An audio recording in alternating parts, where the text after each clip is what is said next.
IPL చివరలో DC versus Punjab మరి Kings 11 ఎలాగైనా కూడా తప్పక గెలవాల్సిన పంజాబ్ గెలిచి టాప్ 1లో ఉండాలనుకున్న ఆశకు ఆవిరి అని చెప్పుకోవచ్చు.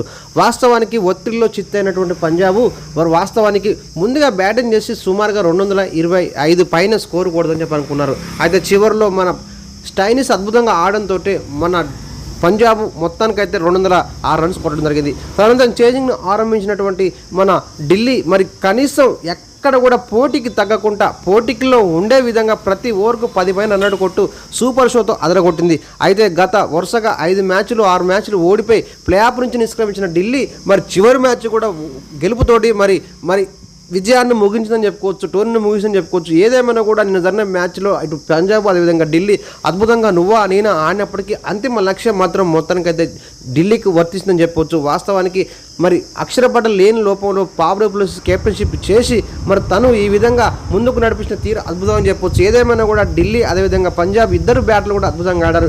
ఇక ఈ మ్యాచ్లో మనం చెప్పుకోవాల్సిన విషయం ఏంటంటే కర్ణన్ నాయర్ గత 3-4 మ్యాచ్లో తను చోటు ఇవ్వలేదు.